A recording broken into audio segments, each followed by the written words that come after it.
예, 먼 길을 달려왔습니다. 위층에서 여기까지 1분 걸렸습니다. 예, 오늘 또 새벽부터 여러분 수고 많이 하시는데요. 그래서 제가 오늘은 제가 일주일간 말씀 전하고 청지기의 사명이라는 게 사실은 매일 365일 예배자로 살아가는 귀한 말씀을 다 전했기 때문에 그걸로 하고, 여러분들과 올해 제 목회 계획 그리고 청지기로서 꼭 여러분들에게 좀 소통하고 싶은 그런 말씀들 위주로 하도록 하겠습니다. 그래서 1시간까지는 안 하고요, 조금 일찍 끝내고 또 교구 모임, 여러분 새벽부터 오늘 피곤하셨으니까 그렇게 하겠습니다. 말씀을 잠깐 보고 또 올해 목회 계획에 대해서 몇 가지 말씀드리도록 하겠습니다. 하나님의 말씀 성경을 읽겠습니다. 사도행전 11장 17절 18절 말씀 한번 보겠습니다. 사도행전 11장 17절 18절. 자, 우리 두 절 말씀 함께 읽어봅니다. 시작. 그런즉 하나님이 우리가 주 예수 그리스도를 믿을 때 주신 것과 같은 선물을 그들에게도 주셨으니 내가 누구이기에 하나님을 능히 맡겠느냐 하더라. 그들이 이 말을 듣고 잠잠하여 하나님께 영광을 돌려 이르되, 그러면 하나님께서 이방인에게도 생명 얻는 기회를 회개를 주셨도다 하니라. 아멘. 자, 18절 뒷부분이 중요합니다. 18절 뒤에 제가 한번 다시 읽어보겠습니다. 그러면 하나님께서 이방인에게도 생명 얻는 회개를 주셨도다 하니라. 아멘. 제가 사실은 청지기학교 그 설교 본문을 다른 데를 정했었습니다. 근데 기도하다가 제가 이 말씀을 한번 드린 적이 있는데 하나님께서 이 마음을 다시 주셔서 제가 다시 한번 강조하겠습니다. 오늘 본문만 읽으면 여러분이 조금 이해가 어려우실 텐데 간단하게 제가 본문의 배경을 말씀드리겠습니다. 이게 사도행전 11장 아닙니까? 그러니까 이제 사도행전 2장에 오순절 마가의 다락방에 성령이 충만하게 임하고 그 다음에 이제 복음을 전하게 되는 거죠. 그런데 예수님이 유대인이잖아요. 그러니까 처음에는 이방인들에게는 복음이 안 전해지고 유대인들, 이스라엘 사람들에게만 예수님에 대한 복음이 전해졌습니다. 그래서 이방인을 위한 전도는 아직 시작되기 전입니다. 그러니 예수님 돌아가신 다음에 이제 유대인들을 대상으로 복음을 전하는 그런 상황입니다. 그럼 유대인들을 대상으로 복음을 전한 사람은 아무래도 예수님의 직계 12제자가 되겠죠. 가룟 유다 빼고. 그러면 그 중에서 반장 제자가 누굽니까? 베드로입니다. 그러니까 베드로가 유대인들을 향해서 복음을 열심히 전하고 예수님 이름을 전하는 가장 중심 인물입니다. 그런데 오늘 11장 말씀을 읽었는데요, 이 앞에 10장에 보면 뜻밖의 사건이 생깁니다. 뜻밖의 사건이 뭐냐 하면 고넬료가 환상을 봅니다. 유대인들을 위해서 복음을 전하는 사명을 잘 감당하는 고넬료에게 하나님이 환상을 보여주시고 뭐라고 말씀하시냐 하면 유대인들에게만 예수님의 복음을 전하지 말고 유대인이 아닌 이방인들에게도 복음을 전하라 하는 말씀을 주십니다. 그러니까 이 환상 속에 있는 보자기에 쌓인 걸 보고 베드로가 깜짝 놀랍니다. 아니, 하나님, 저는 이방인들이 아니라 유대인들에게 복음을 전해야 되는데 왜 이방인에게도 복음을 전해야 합니까? 그것이 나의 뜻이다. 이렇게 된 거죠. 그 환상을 보고 나서 베드로가 만나서 세례를 주고 성령 충만한 사건을 경험하게 합니다. 그 이방인이 누굴까요? 라고 물으면 대답을 하셔야 됩니다. 고넬료입니다. 고넬료. 고넬료는 그 당시 유대 지역에 와 있던 이방 사람으로 백부장이거든요. 100명의 부하가 있는 군인입니다. 이방인입니다. 그런데 하나님이 원하시니까 이방인인 고넬료를 만나서 베드로가 세례를 줍니다. 자, 그 장면이 10장 34절 35절에 나오는데요, 화면 보십시오. 베드로가 입을 열어 말하되 내가 참으로 고넬료가 말씀을 받고 성령 충만한 걸 보고는 하나님은 사람의 외모를 취하지 아니하시는구나, 유대인들에게만 복음을 전하는 게 아니구나. 35절 각 나라 중에 유대인들이 아니라 다른 나라 사람들 중에도 하나님을 경외하고 의를 행하는 사람들은 하나님이 다 구원의 반열에 드리기를 원하신다는 걸 이제 깨달았다 하면서 이방인에게도 복음을 전해야 되겠다. 이제 이렇게 마음의 결단을 하는 게 10장입니다. 그리고 이제 오늘 11장으로 딱 넘어가는 거죠. 그런데 여러분, 제가 지금까지 말씀드린 상황을 생각해 보세요. 이제 예수님의 제자들과 초대교회 지도자들은 유대인들에게만 복음을 전하는 게 하나님 뜻이라고 생각을 하고 있는데, 제일 중심 인물인 베드로가 이방인인 고넬료라고 하는 군인에게 세례를 주었다, 이 말을 소문으로 들은 겁니다. 마음이 좋았을까요? 불편했을까요? 아주 불편한 겁니다. 아니, 왜 베드로는 엉뚱한 짓을 해서 왜 그랬냐고 막 이제 화가 나고 웅성웅성 하는 거죠. 그 상황에서 11장이 시작됩니다. 자, 이들의 반응을 볼까요? 11장 1절부터 3절 보십시오. 유대에 있는 사도들과 형제들이 이방인들도 하나님의 말씀을 받았다. 저 이방인이 누굴까요? 고넬료죠. 고넬료가 하나님 말씀을 받았다 한 걸 듣고 베드로가 예루살렘에 올라갔을 때 할례자들인 유대인들이죠. 유대인들이 베드로를 비난합니다. 그리고는 할례를 받지 않는 무할례자 고넬료의 집에 들어갔다며 이러면서 막 따지는 겁니다. 고넬료에게 세례 준 게 소문이 나니까 베드로한테 막 따지는 거죠. 그러니까 여기서 갈등이 생기는 겁니다. 자, 베드로는 하나님이 시킨 대로 했는데 이 초대교회 베드로를 제외한 다른 지도자들은 그 영문을 모르니까 화가 난 거죠. 아니, 베드로, 유대인도 아닌 사람한테 세례를 줬다면서 당신 왜 엉뚱한 짓을 해? 이러면서 막 이제 다툼이 일어난 겁니다. 근데 베드로는 한 사람이고 이 하나님의 뜻을 모르는 사도들은 여러 명입니다. 그러니 베드로 입장에서 설명을 해야 될 거 아닙니까? 지금 좋았던 분위기가 불통이 된 거죠. 그래서 이제 설명을 합니다. 11장 4절 보십시오. 베드로가 그들에게 무슨 일인가를 자초지종을 잘 설명을 합니다. 내가 당신들하고 생각이 똑같았는데 하나님이 이방인에게도 세례를 주라고 하셔서 주었습니다. 쭉 설명을 하거든요. 자, 그래서 11절 보시지요. 마침 세 사람이 내가 유숙한 집 앞에 왔다. 고넬료의 하인들이 와서 그 데리고 가서 세례를 주라고 하나님이 말씀하셨다. 12절. 성령이 내게 임하서, 성령 하나님이 아무 의심하지 말고 고넬료의 하인들을 따라가서 그 사람 집에 들어가서 세례를 주라고 했다. 자, 여러분, 베드로가 이방인에게 세례를 준 건 누가 시킨 겁니까? 네, 성령 하나님이 시킨 거죠. 여기서 아니, 성령 하나님이 왜 시키지도 않은 엉뚱한 일을 했느냐라고 베드로를 비난했는데, 베드로가 나도 여러분들하고 생각이 똑같았는데 하나님이 나한테 그렇게 하라고 하셨습니다 하니까 이제 이 갈등이 해결이 되는 겁니다. 아, 하나님이 그걸 원하시는구나. 이러면서 이제 분위기가 다시 돈독해집니다. 이렇게 된 다음에 17절, 18절 말씀 보십시오. 자, 먼저 15절부터 보죠. 11장 15절 한번 보여주십시오. 내가 말을 시작할 때 성령이 그들에게 임하셨다. 처음에 우리에게 오순절 마가의 다락방에 120명이 모여 기도할 때 성령이 이방인인 고넬료에게도 임했다. 이 말을 들으니 아, 하나님이 하셨구나. 맨 마지막에 17절, 18절 보시죠. 17절, 그런즉 하나님이 우리가 주 예수 그리스도를 믿을 때 주신 것과 같은 선물을 그들은 누굽니까? 이방인들에게도 주셨다. 그러니 내가 어떻게 하나님을 능히 맡겠느냐? 18절, 그들이 이 말을 듣고 잠잠합니다. 처음에는 베드로에 대해서 불편한 마음을 갖고 왔다가 베드로 설명을 듣고 나니 아, 하나님이 하라고 하셨구나 하고는 모두가 하나님께 영광을 돌리고 하나님이 지금부터는 이방인에게도 복음을 전하라고 하시는구나 라고 모두가 한 마음이 되고 이제 이 다음에 19절부터 안디옥 교회를 설립합니다. 안디옥 교회는 이방인들을 위한 복음을 전하는 복음의 전초기지가 되는 거죠.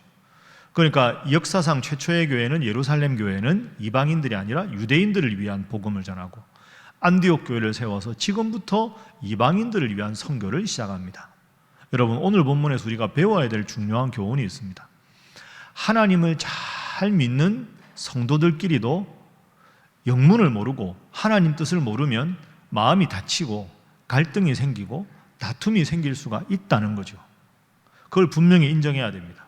그런데 하나님께서 이 일을 원하셨다고 말하는 순간 불통된 마음을 하나님께서 다시 하나로 모아주시고 그 한 마음으로 성령께서 더 강하게 역사하셔서 이제는 더 나아가서 이방인들을 위한 교회를 아예 세워서 이방인 선교를 제대로 하는 계기가 되었습니다. 그러니 처음부터 베드로가 만약에 우리 이방인에게 전도합시다 이랬으면 아마 반대가 많았을 텐데 처음에 뭔가 우연치 않은 고넬료 사건이 하나 툭 불거지면서 이 다툼이 아니라 복음을 더 잘 전하는 진일보하는 계기가 되었다 하는 거죠. 청지기 학교를 왜 하는가? 왜 제가 담임 목사로서 올해 목회 계획에 대해서 세부적인 건 아니지만 여러분들에게 이런 시간을 갖는가? 여러분들은 사실은 여기 장로님들 계시지만 당회에서 논의되는 모든 걸 다 여러분 아실 수도 없고, 또 여러분들이 궁금한 사항에 대해서도 저한테 제 방에 와서 따로 묻기가 쉽습니까? 어렵죠. 이 목양실에 가끔 기도 받으러 오는 분들 표정이 떨리는 분들도 많습니다. 제가 무섭지 않은데 이게 목양실에 들어온다는 게 은근히 부담이거든요. 그래서 오늘 제가 올해 목회 계획 간단하게 몇 가지 이야기할 텐데 꼭 여러분들에게 설명을 좀 드려야 되는, 설명을 안 드리면 이상하다 이렇게 생각하실 수 있는 것 위주로 간단하게 몇 가지만 말씀을 드리도록 하겠습니다. 자, 옆에 분들과 먼저 인사 한번 하겠습니다. 한 마음으로 나아가시기 바랍니다. 오늘 교회 여러분 몇 시에 오셨습니까? 5시 좀 넘어 이렇게. 몇 시에 일어나셨습니까? 그죠? 기지개 한번 켜겠습니다. 피곤하시죠? 몸 좀 흔드시고 이렇게. 그래서 피곤한 건 피곤한 겁니다. 자, 우리 다 한 식구니까요. 몸을 왼쪽으로 돌려보시죠. 자, 어깨를 주물러 주도록 하겠습니다. 다 한 식구니까 잘 좀 해주십시오. 시원하게 좀 잘 해주십시오. 자, 반대로 가겠습니다.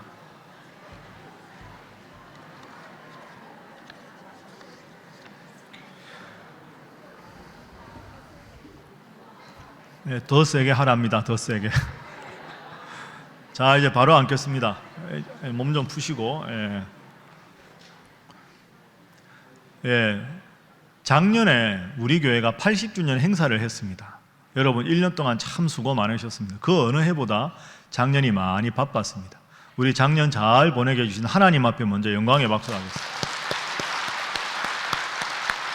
자, 그리고 우리 수고하신 옆에 앉으신 청지기들 서로를 위해서 박수 한번 하겠습니다.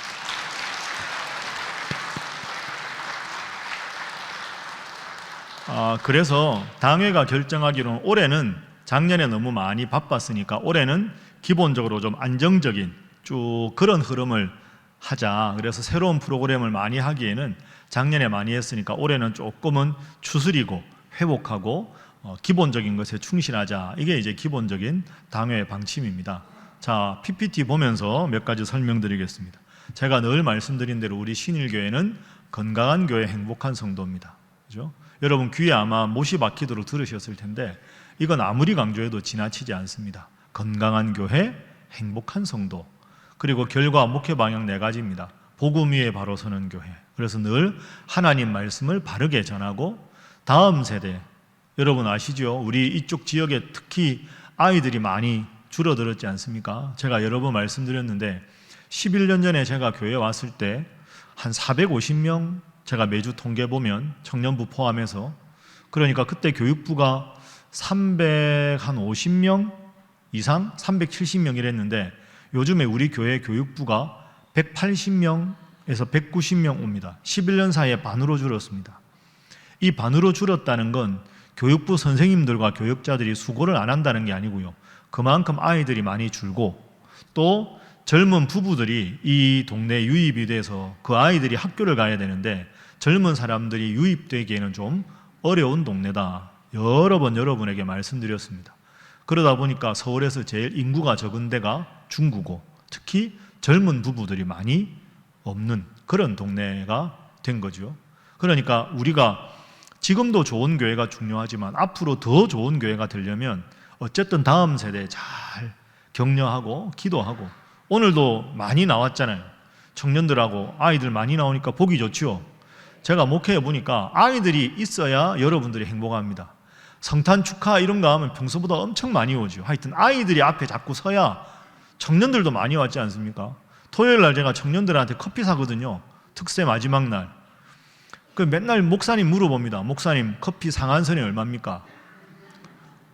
얼마까지 써야 되냐 물어보는 겁니다. 안 그러면 한이 없거든요. 그래서 제가 30만 원 그랬는데요. 오늘 너무 많이 왔습니다. 오늘은 50만 원까지 쓰라 그랬습니다. 왜 이렇게 많이 왔는데 담임 목사님이 째째하게 30만 원 쓰라 이러면 애계속으로 그럴 거 아닙니까? 그러니까 이런 건 아이들은 자꾸 격려하고 먹이고 사주고, 그리고 여러분들도 우리 교회 오는 아이들 보면 무조건 격려하시고요. 토요일 날 새벽에 눈 부비고 찬양대에 앉아있는 아이들 보면 얼마나 귀여운 겁니까?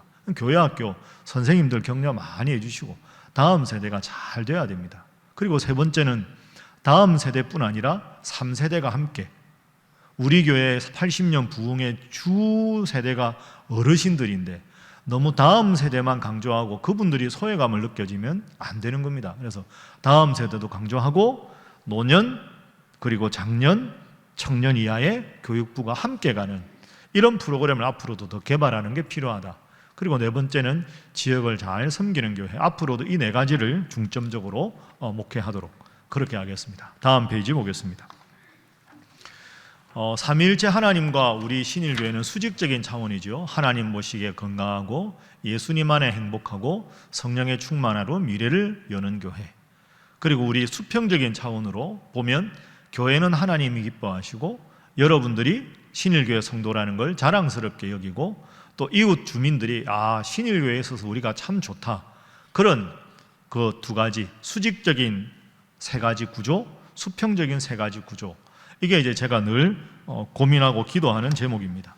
자, 올해 목회 중점사항 다음 페이지 보겠습니다. 자, 표 저를 한번 따라해 보시죠. 바로 믿고 삶으로 예배하는 행복한 신일교회. 예, 이건 뭐 일주일 내내 설명드렸으니까 설명드리지 않고 말씀과 함께 여러분 청직이니까 다들 열심히 하십시오. 그게 정말로 큰 힘입니다.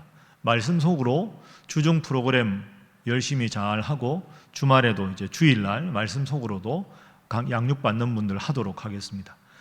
제 고민이 하나 있습니다. 이제 제가 말씀 속으로 교재를 만들어서 한 지가 오래됐죠. 갈릴리 반, 베다니 반, 예루살렘 반, 이게 다 오래돼서 이제 새로 뭔가 항존 직분자가 되기 위한 교육 프로그램을 만들어야 되는 그 이제 구상 중이고 기도 중입니다. 이제 그게 또 이제 필요할 것 같아서 앞으로 그걸 어떻게 만들어 갈까? 올해부터 이제 올해는 우리 항존직 선거가 없거든요. 그렇지만 또 내년이나 후년에 당회가 또 모여서 기도하고 결의하면 앞으로도 계속 직분자는 필요하니까 그걸 만들어 가는 게 이제 저한테는 또 다른 숙제입니다. 그리고 올해와 내년은 예배해입니다. 그래서 일단은 예배해는 교회 안에 있는 다양한 예배를 점검해 보는 겁니다. 예를 들어서 교육부 예배실에 기자재가 부족한 게 없는가, 유치부 예배실에 보완해야 될 건 없는가. 그러니까 우리 모든 예배를 드리는 예배실에 하드웨어, 그러니까 시설이나 이런 거, 예를 들어서 올해는 4월 23일입니다. 우리 교회에서 우리 서울 노회를 해야 합니다. 이제 서울 노회는 이 지역의 교회가 120개 넘는데 다 모여서 1년에 2번 회의를 하거든요. 근데 우리 교회가 양평, 서울, 중구, 종로 이쪽 합해서 120개 넘는 교회 중에서 네 번째로 규모가 큽니다. 그죠? 노회는 총회 안에 있는 지역끼리 모인 건데 우리나라에서 제일 큰 게 우리 서울 노회거든요. 그러니까 영락교회, 세문안교회, 무학교회, 신일교회 그렇습니다. 그럼 여러분 120개 교회 목사님, 장로님들이 다 모이면 주차시설이나 회의실이 많이 필요하겠죠. 그러니까 우리 교회도 규모가 있기 때문에 몇 년에 한 번씩은 반드시 노회를 해야 이게 잘 원활하게 돌아갈 수가 있습니다. 그런데 보니까 봄노회보다 가을노회가 좀 더 회무가 길어요. 그래서 가을에는 올해 세문안교회에서 하기로 했고요. 봄노회는 우리 교회에서 하기로 했습니다. 그래서 여러분들 청지기들은 이 정도는 알고 계셔야 되니까 우리가 이제 또 준비해서 해야 되는. 그래서 이제 그것 전에 예배시설, 예배당 시설 미리 보완할 거 보완하고 올해 후반기에 할 거, 내년에 할 거 이런 건 이제 우리 당회에서 전체 시설을 어떻게 보완해야 될까 계획을 세우고 결정하고 필요한 사항은 여러분들께 알려드리도록 그렇게 하겠습니다. 그리고 두 번째는 교구, 남녀 선교회, 소그룹 활동 이런 걸 어떻게 할 것인가 그걸 이제 보완하는 것이 올해, 내년, 앞으로 몇 년간은 이제 이걸 좀 많이 보완을 해야 되는 것이 목회적인 과제입니다. 이건 조금 이따가 좀 더 구체적으로 설명드리도록 하겠습니다. 다음 페이지 보겠습니다. 그래서 올해 목회 중점 사항은 각 예배를 특성화하고 정착을 잘 시키는 거. 여러분 잘 아시는 대로 주일 오후 예배가 옛날 같지 않습니다. 그죠?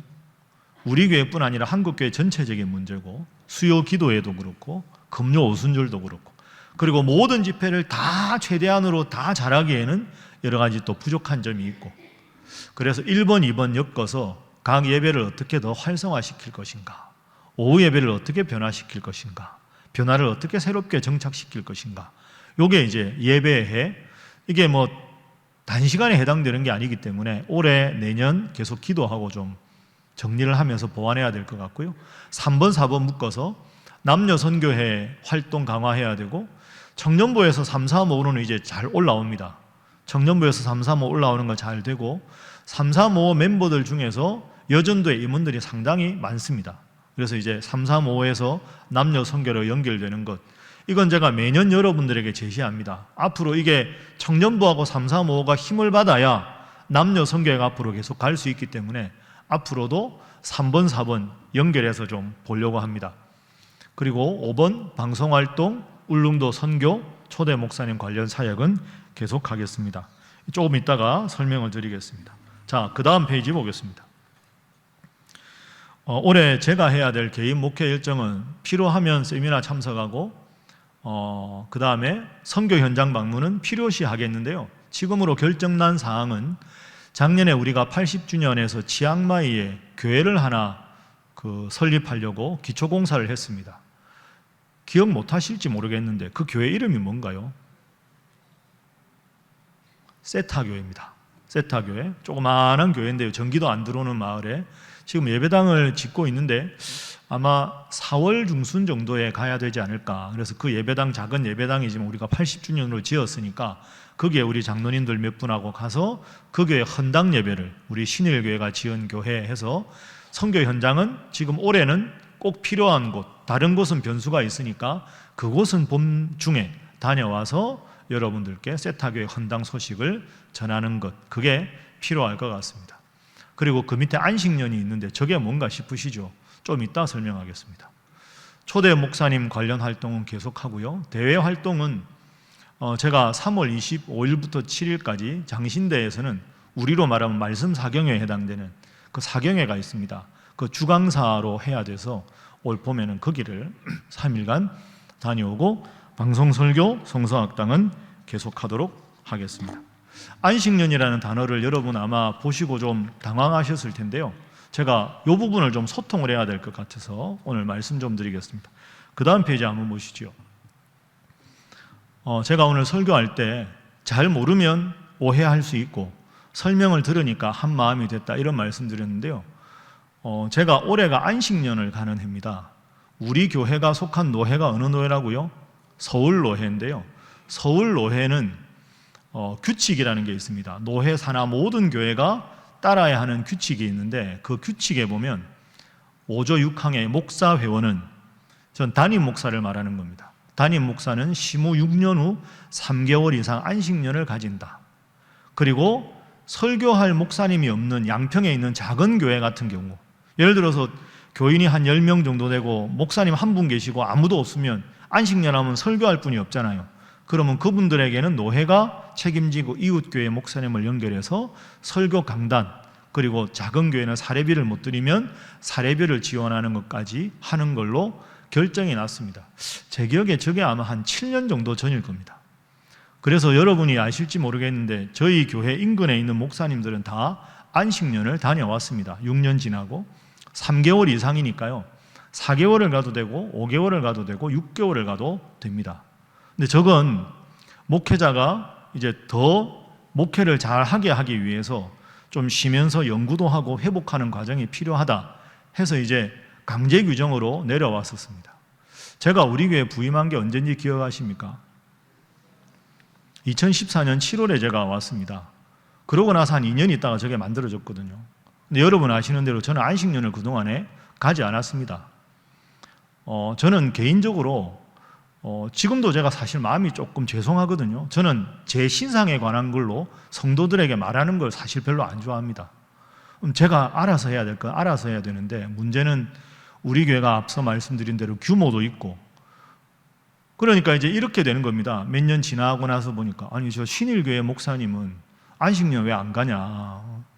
큰 교회 목사님이 좀 가야 우리 작은 교회도 갈 텐데 배우한 목사 좀 보내라. 이제 계속 이제 그런 말씀들이 오는데 저는 안 갔습니다. 그리고 코로나도 있었고 그래서 그냥 계속 미루기만 했었습니다.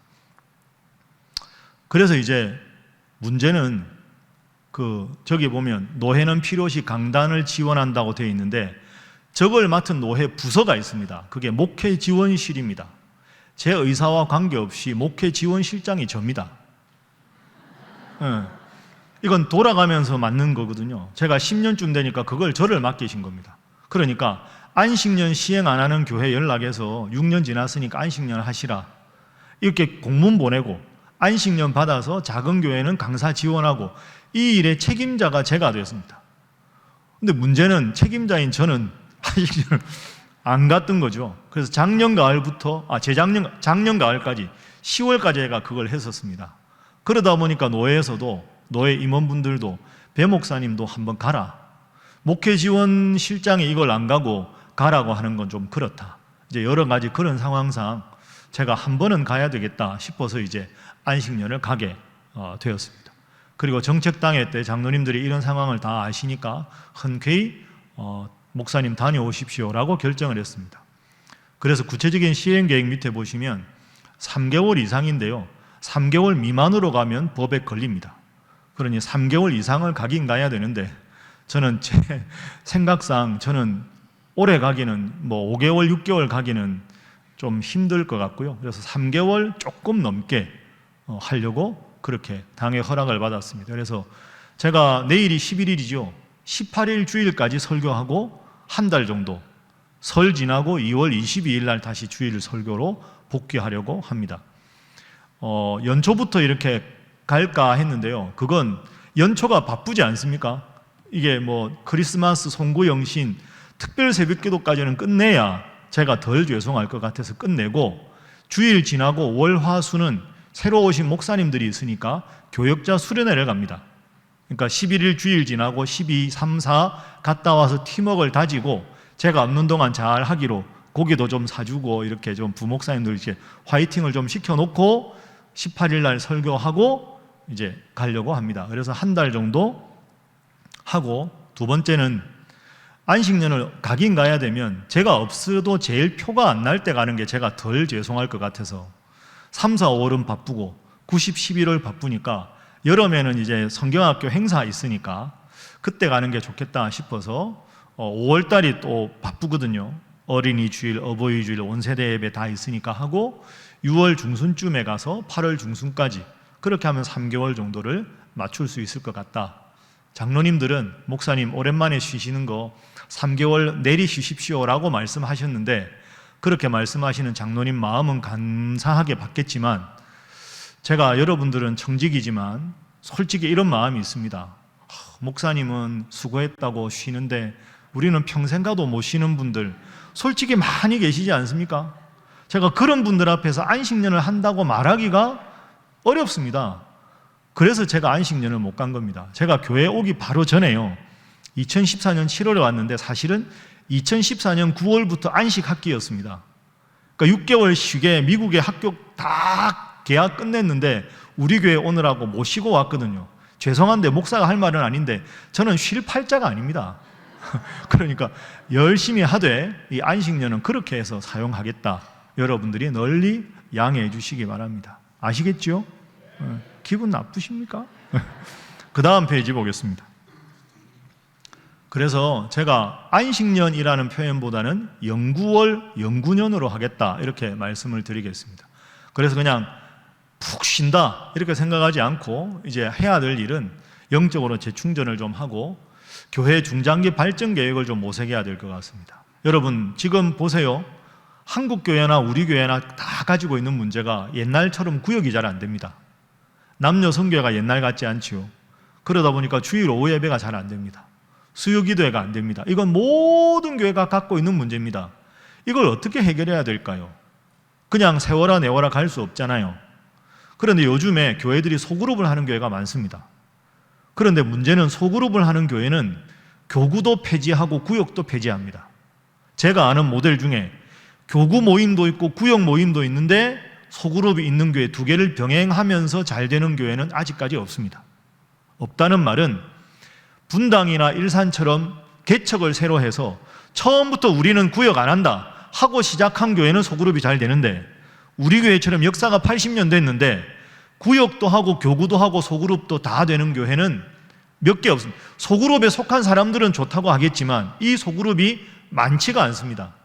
그러면 우리 교회가 80년 역사가 있는데 교구 없애고 구역 없애고 소그룹으로만 가자, 이게 맞는가? 이걸 병행해야 되는가? 소그룹 안 하고 이것만 할 거냐? 이것만 하면 앞으로 어떻게 될 거냐? 이제 이런 문제가 아주 심각한 문제입니다. 그래서 제가 이걸 안식을 3개월 동안 해결하겠다는 게 아닙니다. 제가 뭐 그럴 만한 능력도 없고요.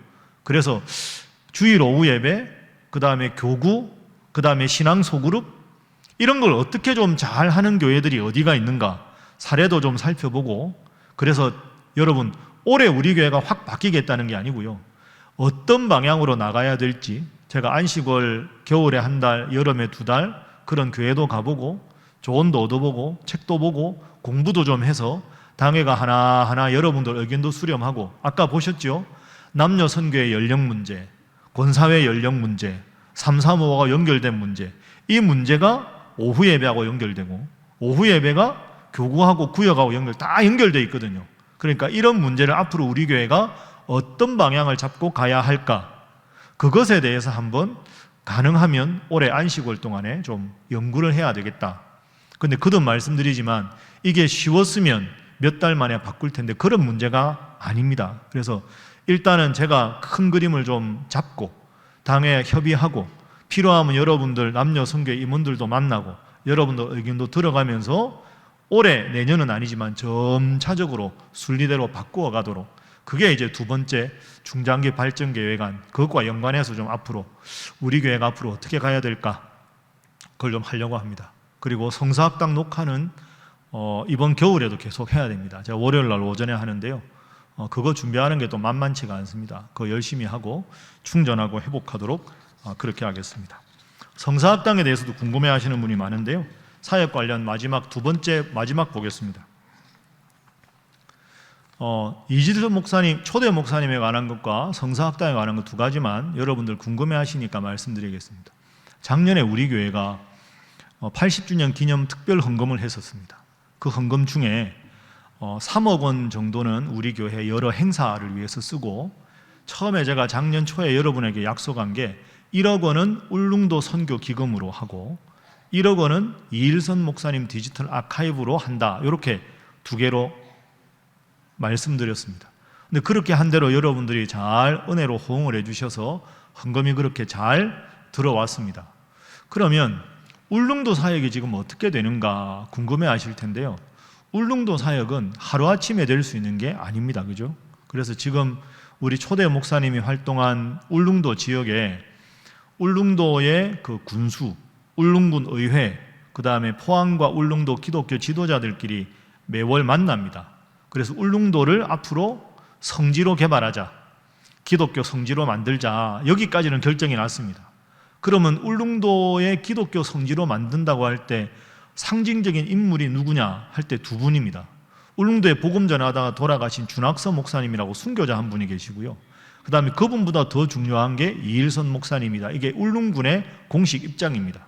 그래서 앞으로 이일선 목사님 울릉병원, 도동분원, 그 다음에 목사님 사택, 선교사님 머무르는 데, 이런 데를 관광 쾌수로 쭉 개발을 해서 울릉도로 들어가는 배에다가 이일선 목사님 소개하는 브로셔도 놓고 2박 3일짜리 3박 4일짜리 관광 해설사가 이일선 목사님이 신일교회 목사님이신데 여기 와서 이런 훌륭한 일을 하셨습니다 해서 답사 코스로, 그러니까 이제 여름 같을 때 울릉도 관광할 때 말고 겨울이나 비수기 같을 때는 관광객을 또 유치하는 게 울릉군 입장에서 필요하니까 그렇게 문화예술사를 두어서 그렇게 하겠다라는 것까지는 어느 정도 아웃라인이 다 나온 상태입니다.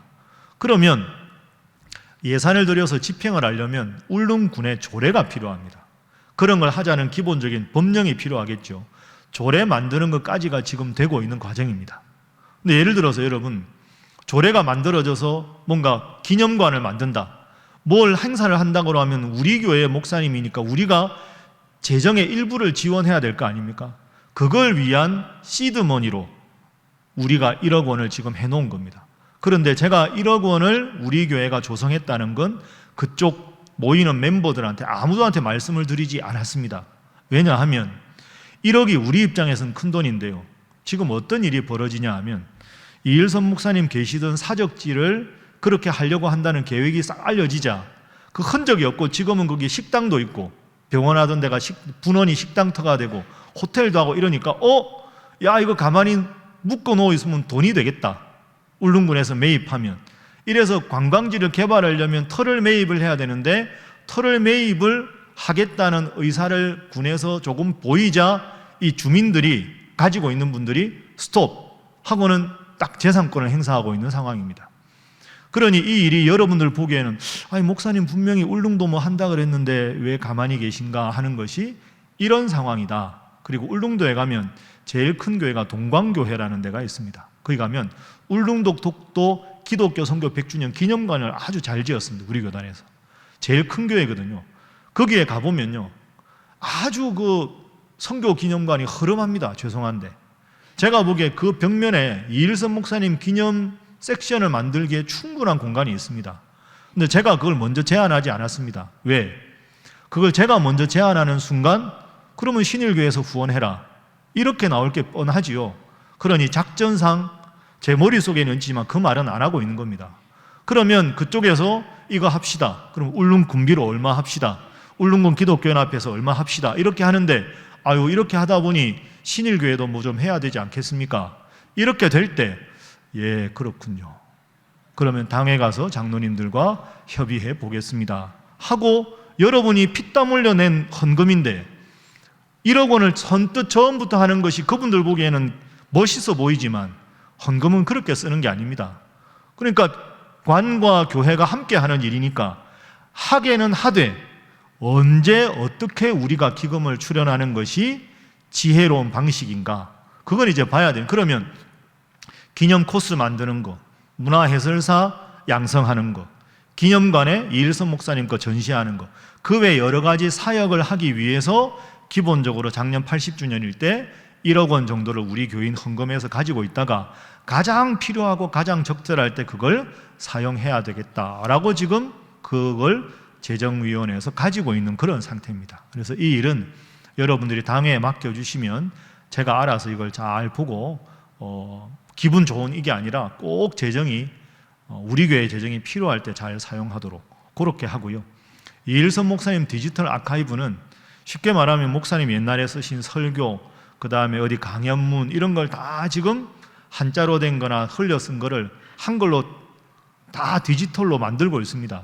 그래서 지금 몇 년째 지금 계속 하고 있어서 올 10월쯤에는 이게 완성이 될 것 같습니다. 그래서 이제 창립 81주년 기념회로 되면 좋겠는데요. 그러면 이게 이일선 목사님에 대해서 연구하고 싶은 분들도 얼마든지 자료를 다운받아서 지금 목사님에 대해서 박사학위 논문을 쓰겠다는 학생이 하나 나왔습니다.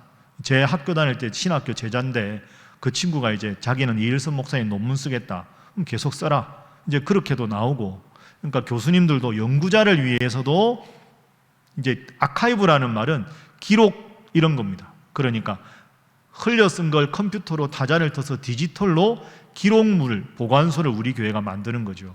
연구자들 위해서 또 우리 다음 세대 자라나는 아이들이 우리 초대 목사님이 누군데 하면 이제 클릭하고 들어가면 아이들 눈높이에서 자료도 좀 보고 그 다음에 여러분들도 보고 그러면서 신일교회 슈바이처 목사님이 목회하던 교회 지금은 말씀으로 잘 양육하는 교회 이렇게 해서 여러분들이 자랑스러워하고 우리 신일교회 이름이 더 많은 한국교회에 좋은 이미지를 주는 것. 여러분 교회가 참 많지 않습니까? 우리 주위에. 왜 하필 신일교회를 나와야 합니까? 여러분이 전도할 때 우리 교회 갑시다. 신일교회 왜 교회도 많은데 신일교회 가야 합니까? 라면 여러분 뭐라고 대답하십니까? 아무 말도 안 하십니까? 그러면 안 되는데요. 신일교회 갑시다. 우리는 예배 끝나고 밥 주는데 밥도 주는데 이렇게 할 수는 없지 않습니까? 밥 주는 교회 많은데 우리 교회는 참 좋은 교회다. 말씀이 좋은 교회, 성도들이 좋은 교회, 아니면 초대 목사님. 제가 지난주에요 아주 기분 좋은 일이 있었습니다. 제가 중학교 때 선생님이 계시거든요. 제 담임 선생님인데 독실한 불교 신자입니다. 근데 이분이 서울에 사세요. 제가 한번 인사드렸는데요.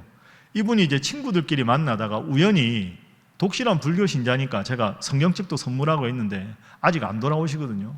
그 이야기하다가 교회 다니는 친구들이 있나 봐요. 뭐 교회 이야기하다가 이분이 내 제자가 교회 담임 목사야 이랬나 봐요. 그러니까 진짜? 어느 교회? 신일교회 어디? 약수동. 그러니까 그 중에 한 분이 그 이일선 목사님, 슈바이처 목사님 계신데 아니야? 이렇게 된 겁니다. 그분 돌아가셨는지 잘 몰랐던 거죠. 그러니까 이 선생님이 저한테 거꾸로 연락이 왔습니다. 아니, 그분은 요하나, 너 있는 교회가 슈바이처 목사님이 했던 그 교회야? 그 여러분, 이 입소문이 난 게 얼마나 좋은지 모릅니다. 이게 입소문 마케팅이 제일 좋은 거거든요. 신일교회 하면 예배가 은혜로운 교회, 말씀을 바르게 가르치는 교회, 초대 목사님부터 훌륭한 교회, 지역의 자랑이 되는 교회, 이런 이야기를 여러분이 할 수 있어야 되고 그런 소문이 자꾸 나야 우리 교회가 잘 되지 않겠습니까? 그러니 여러분 보기에는 디지털 아카이브가 사실은 눈에 보이는 결과가 없는 것 같은데 제가 감히 장담하건대 10년, 20년 지나고 나서 80주년 기념 사업으로 디지털 아카이브와 함께 엄청나게 영향을 발휘할 겁니다. 해외에서도 이일선 목사님, 그 다음에 국내 연구자들에도 신학생들에게도 그리고 자라나는 우리의 다음 세대들에게도 이게 엄청난 자랑거리가 될 겁니다. 그런 의미에서 하나하나 중장기적으로 보고 진행하는 거니까 여러분들이 이해해 주시기 바랍니다. 성서학당에 대해서 말씀드리겠습니다. 성서학당은 제가 지금 녹화를 하고 있는데요. 창세기 하고 있습니다. 그런데 청지기 학교니까 쉽게 말씀드리겠습니다. PD가 바뀌었습니다. PD가 바뀌었다는 건 아주 놀랄만한 일이거든요. 한 5년 하던 PD가 바뀌었습니다. 새로운 PD가 바뀌었는데 근데 CBS 정책이 바뀌었습니다. 여러분 지금 CBS 성서학당은 기독교 계통의 성경을 가르치는 것 중에서는 제일 잘 되는 방송입니다. 그 CBS 간판 프로거든요. 근데 강사가 4명입니다. 그러니까 한 명의 PD가 2명을 맡고요. 또 한 명의 PD가 2명을 맡습니다. 근데 2명이 다 작년 10월에 바뀌었습니다. 이제 창세기 하고 있잖아요. 그런데 방송이 바뀌면서 정책이 바뀌었습니다. CBS에서 어떻게 방침이 바뀌었냐 하면 이제는 4명의 강사에게 계속 맡기지 않는다. 이게 사장이 취임하면서 바뀌었습니다. 여러분 저 말고 하는 강사가 3분이 더 있는데요. 한 분은 합동측 목사님이고 2분은 감리교 목사님인데요.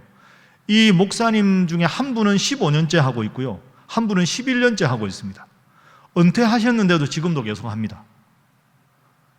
그러니까 이분들은 이걸 계속 이제 하고 있고 저까지 4명인데 그러다 보니까 이제 좀 젊은 목사님들을 새로 좀 하게 하자. 근데 이분들은 워낙에 인기가 있는 분들이니까 감히 그만하라고 말씀을 방송국에서 못하는 거죠. 그래서 이 4분을 두고 후보 4분을 해서 교차로 하자. 예를 들어 제가 창세기 끝나면 저는 안 합니다. 영원히 안 하는 건 아니고요. 제 다음에 어떤 목사님이 후보로 있어서 이분이 한 20, 30강을 하고 그 다음에 그동안에 연구해서 그 다음에 제가 하고 그 다음에 이렇게 한 번 쉬고 한 번 하고 이렇게 가는 걸로 바뀌겠다는 게 방침입니다.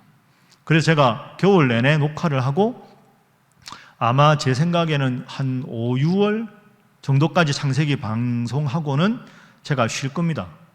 쉬고 나서 아마 30강 하고 할 겁니다. 제가 다음 주에 PD를 만나기로 했습니다. 허심탄회하게. 여러분, 제가 성서학당을 하는 이유가 있습니다. 청지기 학교니까 솔직하게 말씀드리겠습니다. 저는 성경 읽고 공부하는 게 좋습니다. 그리고 제가 창세기 하면서 이런 생각, 내가 이렇게 모르는 게 많았나. 아주 배우는 게 많습니다. 참 유익합니다. 그런데 솔직히 시간을 쓰는 건 많습니다. 그래서 그만할까 하는 생각이 솔직히 있는데요. 그만둘 수 없는 이유가 2가지가 있습니다.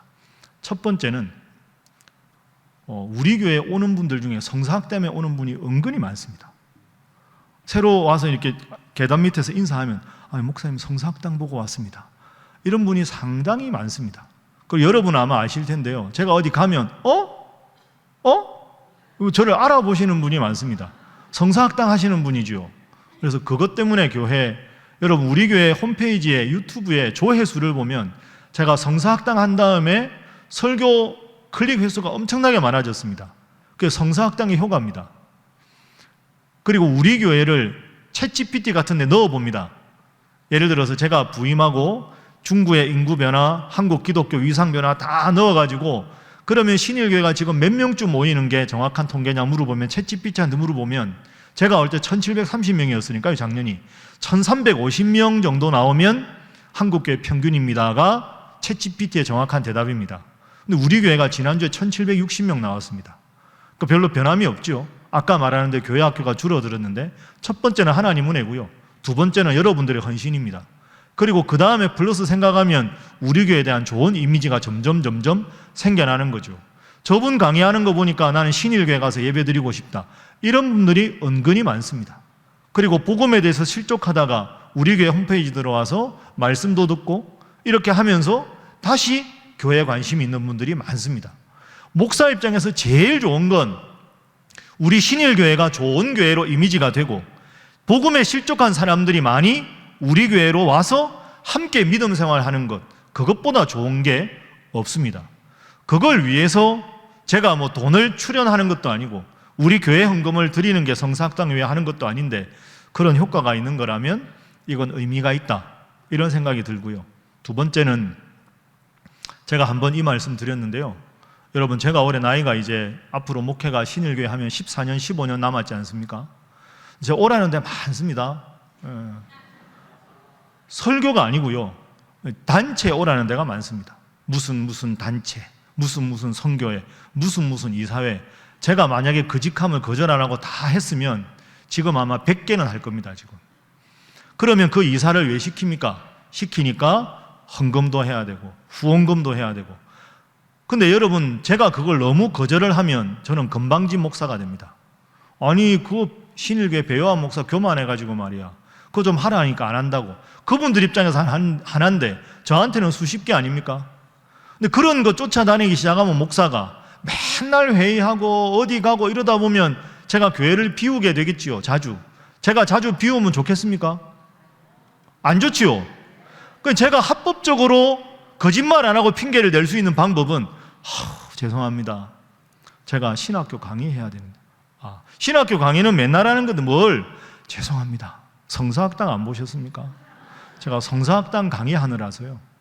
다른 날 빼고 그 강의 녹화하고 신학교 강의하고 하니까 제가 다른 일에 여력이 없습니다. 죄송합니다. 저한테는 이게 참 좋은 긍정적인 의미에서 핑계거리입니다. 제가 이제 처음에 교회 와서는 몇 년간은 그 교회 처음 부임해서 바쁠 테니까 빼준다 이러다가 한 10년쯤 지나니까 이제 교회 안정되었으니까 좀 오라고 딱 10년 될 때 성사학당이 생긴 게 얼마나 감사한지 모릅니다. 그래서 제가 어제도 말씀드렸죠. 제가 그래서 앞으로도 가능하면 월요일 날 녹화할 겁니다. 그래서 신일교회 담임 목사로서 도움되는 한 성사학당을 할 예정입니다. 우리 교회 목회보다 그게 더 중요하게 여겨지는 일은 단연코 없을 겁니다. 그 프로그램 외에 더 많은 프로그램을 하는 것 저한테는 관심이 없습니다. 어차피 써야 되는 시간이라면 하나님 말씀을 읽고 하나님 말씀을 배우고 더 깊은 말씀을 배워서 그걸 여러분들에게 전하는 것, 그게 저한테는 제일 중요한 일이기 때문입니다. 그래서 성사학당 타이틀 페이지 보십시오. 제가 딱 나오면 8시 20분에 하잖아요, 수요일날. 성사학당 딱 나오고 배요한 목사 나오고 밑에 자막이 뭐가 나옵니까? 신일교회가 나옵니다. 뭐 장신대 전 교수, 그거 하나도 의미가 없습니다. 우리 교회 이름이 나오는 것, 그게 저한테는 제일 중요합니다. 그래서 앞으로 어떻게 될지는 모르겠습니다. 뭐 방송국 정책에 따라서 제가 하다가 그만하게 될 수도 있겠지만 지금으로서는 아마 그렇게 계속 진행될 것 같습니다. 그래서 우리 신일교회 하면 지금 좋은 이 분위기에 거기 그 이일선 목사님이라는 훌륭한 슈바이처 같은 목사님이 설립했던 그 좋은 교회, 이 좋은 입소문과 다른 데는 모르겠는데 신일교회는 참 바로 알고 바로 믿는, 말씀을 참 쉽게 바르게 잘 전해서 예배가 은혜로운 교회더라. 그 목사님 성사학당 하는 걸 보니까 말씀을 참 바르게 전하더라. 저런 분이 목회하는 교회라면 건강한 교회고 그런 교회라면 다녀보고 싶다라는 마음을 들게 할 수 있다면 그 전제로 제가 성사학당을 하지 그 외에 다른 이후로는 하지 않습니다.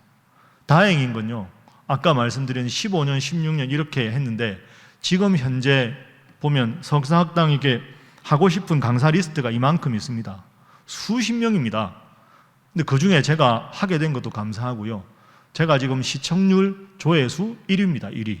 그래서 15년, 16년 한 분보다 제가 지금 제일 이렇게 돼가지고 아마 쉽게 자르기는 힘들지 않을까. 네. 그건 모르겠는데 하여튼 최선을 다해서 잘 하도록 그렇게 하겠습니다. 제가 올해 이제 목회 계획에 대해서 자세한 것보다 여러분에게 꼭 설명이 필요한 초대 목사님에 대한 것, 울릉도 사역이 어떻게 진행되는지, 성사학당을 제가 어떤 마음으로 하는지, 그 다음에 안식년에 관한 이런 말씀을 드렸습니다. 모쪼록 저의 이런 마음이 여러분들에게 잘 전달돼서 그저 그냥 목사님이 쉰다, 우리는 못 쉬는 데가 아니라 감히 제가 여러분에게 다짐하기는 이번에 한 달, 두 달 그렇게 쉬면서 제가 설교한 대로 우리가 여섯째 창조됐지 않습니까? 여섯째 창조되고 우리는 인간이 창조된 다음 날 바로 하나님이 안식하셨습니다. 새벽 기도부터 하루가 시작되고 주일 예배부터 하루가 시작되고 안식으로부터 새로운 삶이 시작되는 거죠. 주일부터. 그래서 이 안식월이 말씀드린 대로 지금까지 했으니까 쉬겠다가 아니라 이 안식월이 계기가 돼서 앞으로 얼마나 하나님 앞에 건강한 교회로 만들까, 그걸 위한 기도하고 더 충전하고 해서 그런 시간으로 만들어서 어떻게든 제 남은 인생에서 우리 신일교회 담임 목사로 여러분들이 하나님 앞에 행복하고 우리 교회가 정말로 건강한 교회가 되는 일에 앞으로도 최선을 다하겠습니다. 여러분들도 기도 많이 해주시고, 마지막 당부는 제가 어쨌든 이 안식년에 관한 건 여러분들 외에 서리 집사님들이나 이런 분들은 들으면 오해할 수 있으니까 내일 말고 18일 주일날은 제가 설교 중간에 안식년에 관한 설명을 오늘 드린 것 중에 일부를 드릴 겁니다. 그래야 교인들이 한 마음으로 그렇게 되지, 오해하시면 안 되니까 그렇게 할 테니까 여러분들도 교인들이 혹시라도 그런 것에 대해서 실족하거나 하지 않도록 그렇게 잘 해주시기 바랍니다. 제가 맨 밑에 썼는데요, 우리 신일교회 어떤 교회가 되어야 되겠습니까? 따라합니다. 하나님께 영광이 되는 교회, 성도들에게 자랑이 되는 교회, 이런 교회가 되도록 저도 열심히 기도하고 여러분들도 열심히 노력해서 우리 신일교회 멋진 교회로 한번 만들어보는 여러분 모두가 되시기를 바랍니다. 오른손 한번 지어보시죠. 자, 신일교회 화이팅 하면 여러분 뭐라고 합니까? 화이팅! 크게 합니다. 신일교회 화이팅! 화이팅! 화이팅! 기도하겠습니다. 이 시간 통성으로 한번 기도하겠습니다. 하나님, 올 새해 말씀으로 열어가고 기도로 열어가는 한 해가 되게 하여 주시옵소서. 365일 예배자로 승리하는 우리 청직이 되게 하여 주시고, 모든 목회자들 청직이 우리 유치부 유아부 이르기까지 모두가 한 마음으로 하나님께 건강한 교회, 행복한 성도가 되는 귀한 한 해, 모든 계획이 하나님의 은혜 안에서 잘 되고 잘 되는 우리 신일교회 되게 하여 주시옵소서. 통성으로 기도합니다. 주여 믿습니다. 주여 믿습니다. 주여 믿습니다. 하나님 감사합니다. 하나님께서 오늘 이 시간 귀한 말씀 주시고 하나님 안에서 불통하지 않고 소통하며 공감하며 한 마음으로 가라는 귀한 말씀 주시니 감사합니다. 주여 청지기들에게 힘을 더하시고 부족한 영에게 능력을 더하셔서 하나님께 영광과 감사와 찬양과 존귀를 돌려드리는 저희들 다 되게 하여 주시옵소서. 주여 지키시고 주여 도우시고 주여 인도하여 주시되 하나님께서 성령의 하나 되게 하심을 힘써 지킬 수 있는 마음을 저희 모두에게 허락하시고 한 마음으로 하나님을 사랑하며 하나님을 섬기며 하나님 안에서 서로가 서로를 사랑하고 축복하고 배려하여 360일 예배절 바로서는 우리 교회 되게 하시고 부족한 종에게 함께하여 주셔서 해야 하는 모든 일 잘하게 하시고 하나님 앞에 충성하며 성도들을 잘 섬기며 당회와 재직회와 더불어서 모든 일을 합력할 선을 이루어가는 귀한 교회 귀한 목사 되도록 하나님 함께하여 주시옵소서. 하나님 감사합니다. 이 귀한 성도들을 우리 교회에 오게 하시고 올 한 해 청지기로 섬기게 하시니 감사합니다. 청지기로 우리에게 이 귀한 직분을 맡겨주신 주님께 충성하는 이분들이 되도록 역사하여 주옵소서. 그리하여 하나님께서 우리 사랑하는 목사님, 장로님, 권사님, 집사님들 귀하게 보시고 이들의 올해의 모든 계획이 하나님의 보좌에 상달되어 잘 되고 잘 되는 복으로 역사하여 주옵소서. 교회가 기도하고 계획한 모든 것 가운데 함께하여 주시되 하나님께 영광 돌리는 일에 최선을 다하게 하셔서 건강한 교회, 행복한 성도, 하나님이 기뻐하시는 교회, 성도들이 자랑스럽게 생각하는 교회, 이웃이 기쁘게 축하하는 우리 신일교회가 되도록 함께하여 주옵소서. 모든 것 주님 앞에 기도로 열어가기를 원합니다. 말씀 붙잡고 기도하여 주님 원하시는 길을 걸어서 잘 되는 한 해가 되게 하여 주옵소서. 믿고 감사하며 예수님 이름으로 축복하며 기도하옵나이다. 아멘. 수고하셨습니다.